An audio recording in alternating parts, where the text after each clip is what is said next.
everybody, Mark, aka the Nerdy Punk, back again today for a new video. I hope you all are having a fantastic day. Today I'm going to be bringing you a video that I've been meaning to do for a long time. I've just kind of kept putting it off, and I'm kind of glad I put it off because I was able to watch a lot of films that I was not able to watch during the year of 2020. So today, as you can tell by the title, I'm going to talk about my favorite films of 2020. Specifically my top 10 favorite film, as well as one honorable mention. I usually do these lists every year, always enjoy doing them. I usually do one for my top 10 favorite albums, which I already put out on New Year's, I think right around New Year's this year, I put out my top 10 albums. And then, of course, I do the top 10 movies, which is what you're watching right now. Like I said, 2020, hell of a year, obviously. It disrupted almost everything in our lives. COVID, of course, did that, including movies. This was the year of the delay and the cancellations and movie theaters being shut down for such a long period of time. I believe I went about 6 months in between going to a movie theater to see a new movie. So as such, there's a lot of movies on this list that would not normally be on my list in a normal year. And then there's a lot of movies that come from the streaming services, because those were the only ways that I was able to watch new movies. I believe, I counted this up yesterday, I believe I only went to the movie theater 6 times last year, which is like a lifetime low number for me. I could not tell you the last time before last year that I had went 6 months in between going to a theater. I love going to the movie theater. It's like my home away from home. It's such a great experience every time. Even if I see a shitty movie, I still love going to the movie theater. So I missed it so much last year. I'm glad that we're finally able to go more often this year. I'm glad that several of us, including myself, are vaccinated so we can feel safe going out to the movies. And I'm hopeful for a much better 2021. And there's a lot of films being released this year because they got delayed last year. So we've got the films that were already planned for this year, and then we got all of the delays from last year. So we got quite a few films to watch this year. So I'm going to go ahead and get into my list. We're going to start out with the honorable mention. And the one honorable mention this year is The Gentleman. This was directed by Guy Ritchie. It seems like a lifetime ago when I watched this movie. If I remember correctly, this is the first film that I saw since moving into my new apartment here. It was the first time I went out to a theater near me to go see a movie. Or maybe it was the first time I went to this particular theater, because I think I saw Star Wars was my first film since coming to this apartment, since moving to this apartment. But anyway, regardless, it's one of the first that I saw. I documented that on YouTube, one of my media hunting videos, and talked about the film. I did really enjoy it. I haven't watched it since, but I remember really enjoying it. I remember it being a very original comedy, very interesting, so went ahead and put it on the list. In a normal year, it probably would not have made the list, but like I said, I didn't have as much to pick from this year. So into the actual list here, my number 10 pick is a movie called The Hunt. This film was like one of the last ones to be released before everything shut down in March.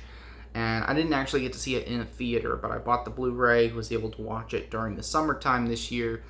A very original horror comedy, definitely a unique plot that's not, I wouldn't say it's not been done before, but it's not been done in this way before, which I found really interesting. Just an original film. I didn't think it was perfect, but a very original story that was enjoyable to watch. My number 9 pick is Birds of Prey, also known as the Fantabulous Emancipation of One Harley Quinn, or Harley Quinn Birds of Prey. This movie has several titles. They actually changed the title of this film while it was in theaters, which I've never heard of a studio doing that before. But I just call it Birds of Prey because that's what the film is to me. This is one of my favorite DC Extended Universe movies. This is another one that came out before COVID shut down, so I was able to see it in the theater. I really enjoyed it. It was just a fun experience. It's funny, it's entertaining. It takes the best part of Suicide Squad, which is an extremely flawed film, but the best part of it is Margot Robbie's Harley Quinn, and it focused the entire film on her, and so I really, really enjoyed this one. My number 8 pick, this is a documentary from Netflix, The Social Dilemma. One of the best documentaries I've seen that touches on technology addiction and social media addiction, which I think is something that we are going through as a species right now. I can include myself in that. I believe that I am addicted to technology, and I've seen firsthand the negative effects that can have on us as a species. And this was just a really eye-opening film. It was presented in a really unique way. They had a lot of inside information from people who had worked for the major tech companies in the past. So this is a watch that maybe not be the most comfortable one for you if you find yourself scrolling through your phone all the time. But it was definitely an important watch, and I really enjoyed this film this year. My number 7 pick. I'm not going to read you the whole title because I'll be honest, I don't know the whole title of this movie. But the beginning of it is Borat Subsequent movie film, also known as Borat 2. There's a huge title to this film, as you know if you've seen it. This was, I believe, it was like my second favorite comedy. One of the other films on here I kind of consider a comedy as well. But this is one of my favorite comedies of the year. Such a fun experience watching this movie. It's out there. It's crazy. If you've seen Borat, the first Borat, you know that. Those of you who are familiar with Sacha Baron Cohen and his comedy, you know that it's going to be out there. It's going to be ludicrous. It's going to be ridiculous. But it was so much fun. One of the most fun experiences I've had watching a film this year. My number 6 pick is Tenet. The latest film from Christopher Nolan. Now, earlier on, this film was much higher in my list. I watched this. This was the movie that kind of broke the seal for me. This was the movie where I finally was able to go out to a theater again and watch a movie. This came out, initially it was supposed to be in the middle of the summer. It came out Labor Day weekend, and so I went out and watched it that weekend.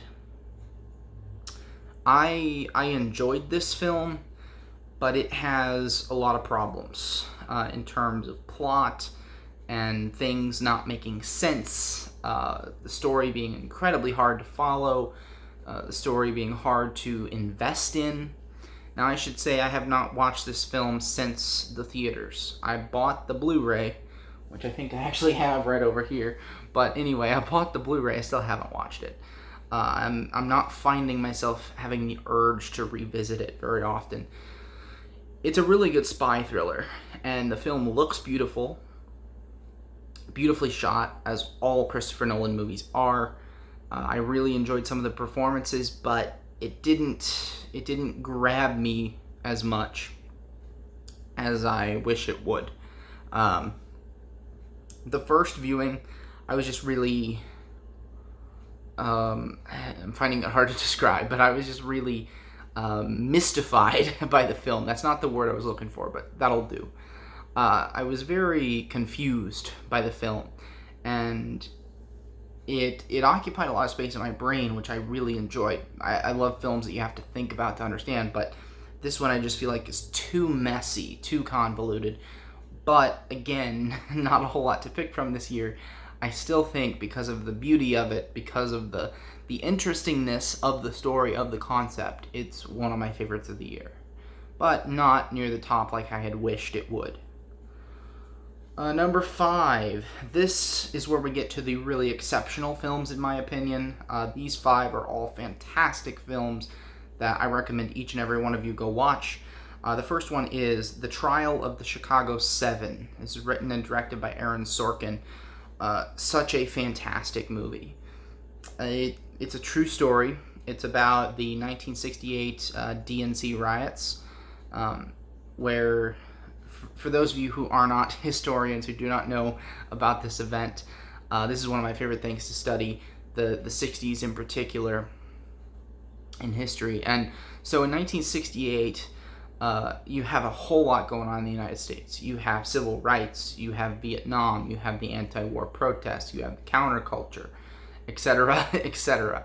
And the Democratic Party in 1968 had their primary, and you had three main candidates. You had Eugene McCarthy, who was an anti-war candidate. You had Herbert Humphrey, who was Johnson's vice president. He represented kind of more of the same. He supported the war. Today we would call him a centrist, probably, or an establishment politician. And then you had Robert Kennedy. And of course, Robert Kennedy was young, he was charismatic, he got a lot of young people inspired. And of course, Robert Kennedy was killed before the Democratic Convention. And so you had Herbert Humphrey, who did not run in any of the primaries. So he did not get hardly any votes in the popular vote. But back then, that didn't matter. The convention, you could win all the delegates at the convention. And so the DNC chose to nominate Humphrey, even though he had received very little votes from the actual people. And so we had these riots outside of the convention. And I loved the performances in this film. The courtroom scenes were chilling at times. Some of the things I had to literally look up because I wasn't as familiar with this as I should have been. I had to look it up. And like, that really actually happened in an American courtroom. Some of this stuff is just bonkers. It's insane. A movie that will definitely make you angry for the right reasons, I hope. But definitely fantastic film, fantastic dialogue. I loved everything about it. Number 4, I have Ma Rainey's Black Bottom. This is the second August Wilson interpretation, film interpretation produced by Denzel Washington. The first one being Fences, that was released a couple years ago. He has the rights to all of August Wilson's plays, and his plan, I believe, is to create a movie adaptation for each one. And so far, he's 2 for 2. Fences is great. Ma Rainey's Black Bottom is fantastic. I love this so much. The thing that most people are going to point to immediately is the performance of Chadwick Boseman. This is one of Boseman's last films, if not his last. I don't know if there's anything after this that they're planning on releasing. And of course, we lost him in 2020, which was devastating. He's such a phenomenal actor, not just as Black Panther, but the rest of his filmography. He was such a talented person. And I think he gave the best performance of his entire career in this film. His character is the heart of this movie in many ways. And you have other fantastic performances. Viola Davis kills it in this role. So good. The dialogue, which of course I think we can credit mostly to August Wilson, dialogue is superb. The music is great. Everything about this movie is just flawless. So, highly recommend Ma Rainey's Black Bottom. These 4 out of these 5 are from Netflix, by the way. So Netflix had a great year. It wasn't a great year for movies in general because of the pandemic, but Netflix, they were doing pretty well. My number 3 pick is Mank, directed by David Fincher. So David Fincher is one of my favorite directors. Anytime he releases a movie, I'm super pumped for it. This is the story of Herman Mankiewicz, who wrote Citizen Kane, and this is kind of the story of how he wrote the film. He was apparently involved in a car accident before this film was written, and so he did a lot of the writing with cast and being kind of immobilized. It delves into topics from jealousy to love to friction, relationship-wise, marriage, alcoholism, all kinds of topics that I really enjoyed being explored here. Now, this is far from Fincher's best. It is, I think, kind of a love affair to film, and so I enjoyed it from that perspective. I also enjoyed some of the things that it discussed, topic-wise. I enjoyed Gary Oldman's performance. I think he has definitely done better work, but I really enjoyed this one as well. Amanda Seyfried is kind of the show stealer here, the scene stealer in this film. She is fantastic. as well as, I don't remember his name. If you've seen Game of Thrones, the guy who plays Tywin Lannister, he's also in this film. He plays not Charles Foster Kane, but William Randolph Hearst, who Charles Foster Kane was based on. Citizen Kane is basically an allegory to the life of William Randolph Hearst.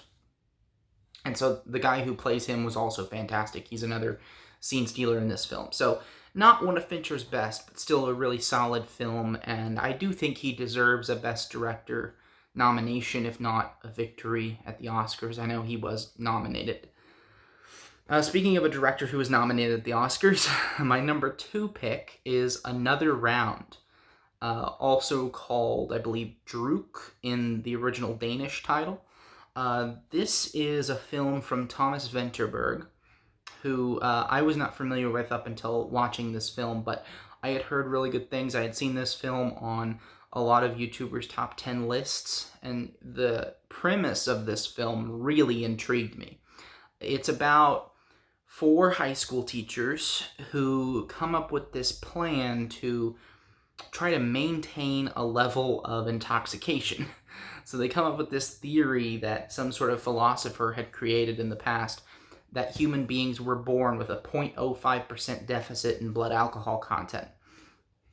And the basic argument is, you know how you feel after 1 or 2 glasses of wine or 1 or 2 beers, you get that warm feeling, you feel, more confident, more loose. The idea was that if you could maintain that level of intoxication all the time, you would be operating at peak abilities, basically. And they point to people like Winston Churchill, who was a notorious alcoholic, and how he drank all the time, and the dude was responsible for holding the world together in World War II. So it's a really interesting concept, a fascinating concept. I like a drink or two on occasion. I'm also a teacher, so I really, the film felt like it was made for me almost. But it's one of the most honest explorations of alcohol that I've ever seen on film, because it's not just a film about how destructive alcoholism can be. It's also a film about, how do I want to put this? It's a film about finding joy again in life. And I think at its core, it's a film about joy. And the thing that made me connect with this film even more, the film was originally written, and the design, or I'm having a tough time with my words. The film was designed to have Thomas Vinterberg's daughter play one of the leading roles in the film. 4 days into shooting the film, his daughter was killed in a car accident.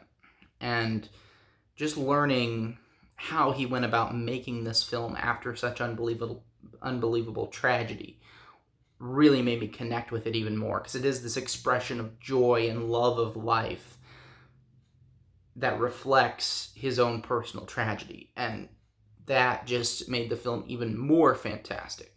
Mads Mikkelsen delivers an incredible performance as the lead role in this film. He is kind of the heart of it. I forget who the actor's name, but the character Tommy is also a scene stealer in this film. A lot of emotional scenes. This film made me cry on multiple occasions. Sometimes out of joy, sometimes out of sadness. It's such a fantastic exploration of life and love and joy and sadness and all of those emotions. It's also very funny. It's the other film that I would consider to be a comedy. So I highly recommend Another Round from Denmark. My number 1 pick, my favorite film of 2020. I had a very tough time with this. I watched this film along with Another Round, like literally within a week and a half or 2 weeks.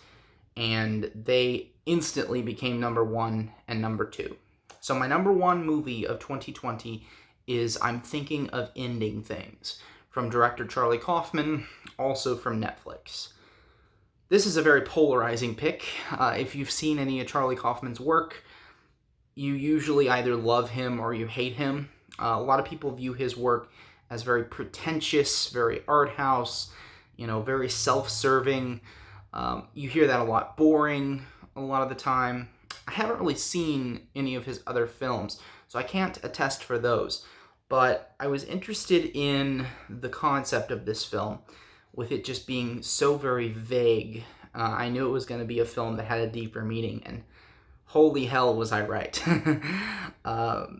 This film I really can't discuss without discussing spoilers. So what I'm going to do here is, if you've made it through the video and you don't want to hear spoilers for this film, you'd rather watch it on your own, I will say bye to you guys now. Thank you so much for watching. For those of you who have seen the film or don't mind spoilers, I'm going to continue talking about this film. Okay, forewarned. We're about to get into spoilers. Alright, so the film I'm thinking of ending things is well, first of all, it's based on a book from Ian Reid, and I want to read the book because I've heard the book is actually relatively different. The core story is the same, but from what I've heard, they went in a different direction towards the end of the book as opposed to the film. And I'm more intrigued by the way that the book went as opposed to the film. But it's basically, so the story, you have a young woman with her new boyfriend. She's going to visit his parents. Okay, that's what it is on the surface. As you go through the film, you start to realize that things are not, they're not the way they should be. People are aging and de-aging and everything is happening so quickly, and it's very confusing. And then slowly, as I was watching the film, I slowly started to realize that, I think this is what's happening. And I was right. The film is basically a fantasy. The older version of Jake in the movie, the entire film takes place in his brain.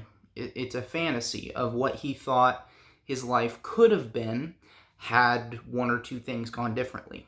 So in this case, he met this girl at a bar. He wanted to ask for her number, didn't feel confident enough to do so, and so he's now sitting there wondering what his life would have been like if he had indeed gotten that girl's number.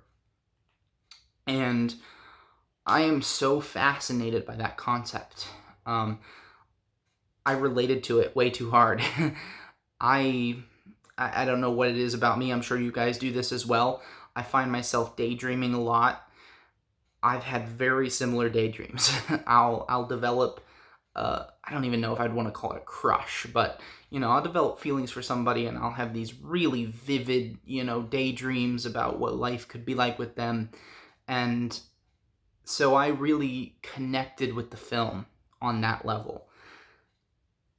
And the process of finding out what was going to happen, and the philosophy that was behind the film as well. I will say that there are many scenes that just involve two characters talking back and forth.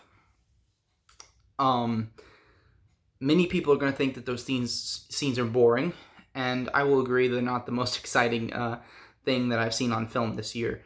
But they were really in-depth conversations about philosophy and about life that I really enjoyed. And I'm sure as I revisit them, I'll get more and more meaning from them. I understand why people think they didn't need to be there. And I don't think this film is perfectly executed. Like I said, based on what I've heard from the book, I think I would have much preferred that they went in the direction as the book. Whereas in this film, they went in for a more, theatrical direction towards the end of the film. Instead of, having a lot of violence, they made it look like it almost felt like a musical, like a dance play towards the end of the film, which I wasn't so sure if I loved that or not, but I loved the film because of its concept, because of the fantastic performances. Toni Collette, again, is fantastic in this film. I loved her so much in Hereditary. I loved her in this. It pains me that she has not gotten any Oscar love because what more does she have to do? She's so incredible. And it also really bothers me that this film didn't get any love at the Oscars. I think it definitely deserved at least one or two nominations. But anyway, I'm Thinking of Ending Things is my favorite film of 2020, and if you have not seen it, highly recommend it. Again, hopefully you did not listen to me give spoilers if you're going to go see the film. But anyway, those are my top 10 favorite films of 2020. Go ahead and let me know in the comments what your favorite films of the year were. Maybe a little bit about your experience with COVID and how it ruined basically the movie-going experience this year. But I definitely feel like we're on the right track here towards getting back to a more normal movie experience in 2021. All right, I'll check in with you guys later. Hope you're having an amazing day. Bye.